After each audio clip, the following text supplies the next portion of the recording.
అందరికీ నమస్కారం అండి। ఈ రోజు సుపరిపాలన తొలి అడుగులో భాగంగా డోర్ టు డోర్ క్యాంపెయిన్ చేసుకోవడం జరిగింది। సంవత్సర కాలం పూర్తయింది ఎన్డీఏ కూటమి ప్రభుత్వం ఏర్పడి।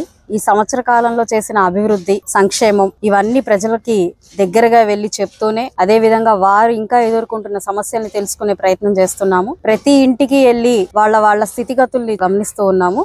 అందులో భాగంగా ఈ రోజు 38వ డివిజన్ లో గుజ్జనగుళ్ళలోని ఎస్సీ కాలనీలోకి వచ్చాము। ప్రతి ఒక్కరి ఇంటికి కూడా ఈ రోజు వెళ్లి వాళ్ళు అనుభవిస్తున్న బాధల్ని అదే విధంగా వాళ్ళు ప్రభుత్వం ద్వారా పొందుతున్న ఆనందాన్ని కూడా తెలుసుకోవడం జరిగింది। అందరికీ కూడా చాలా మందికి మనకి తల్లికి వందనం పథకం వచ్చింది, పెన్షన్లు వచ్చాయి అని చెప్పి చాలా సంతోషం వ్యక్తం చేస్తున్నారు। మరి చదువుకున్న పిల్లల్ని అడిగినప్పుడు ఇన్ఫ్రాస్ట్రక్చర్ బాగా డెవలప్ అవుతుంది, అమరావతి రాజధాని ప్రాంతం ముందుకు వెళ్తుంది, చాలా సంతోషంగా ఉంది, మాకు ఒక హోప్ ఏర్పడింది, రానున్న రోజుల్లో మాకు ఉద్యోగాలు వస్తాయని చెప్పే ఆశ మాకు కలిగింది అని చెప్పి స్థానికంగా విద్యార్థులందరూ కూడా చెప్పడం చాలా సంతోషాన్ని ఇస్తుంది। అదే విధంగా స్థానికంగా ఇక్కడ కొన్ని సమస్యలు కూడా ఉన్నాయి। ఎప్పటి నుంచో ఉంటున్న వీళ్ళకి ఇల్లు పట్టాలు గానీ బీఫామ్లు గానీ లేని పరిస్థితి ఉంది, వాళ్ళకి న్యాయం చేయాలి అని చెప్పి కోరడం జరిగింది। అదే విధంగా స్థానికంగా ఇక్కడ ఎప్పటి నుంచో మనకి ప్రభుత్వం ఏర్పడక ముందు నుంచి క్యాంపెయిన్ లో ఉన్నప్పటి నుంచే ఒక చర్చ్ కావాలని చెప్పి స్థానికంగా అడగడం జరిగింది। వారికి కూడా ఇస్తాము అని చెప్పి ఏర్పాటు చేసే ప్రయత్నం చేస్తామని చెప్పి హామీ ఇవ్వడం జరిగింది। అందులో భాగంగానే చిన్న స్థలం కూడా చూడడం జరిగింది। చాలా త్వరితగతిన మున్సిపల్ కార్పొరేషన్ వారి దృష్టికి తీసుకెళ్లి దీనికి ఒక కౌన్సిల్ రెజల్యూషన్ తీసుకొచ్చి ఆ ఒక చోటుని ఆ చర్చ్ కోసం కేటాయించే ప్రయత్నం కంపల్సరీగా చేస్తాము।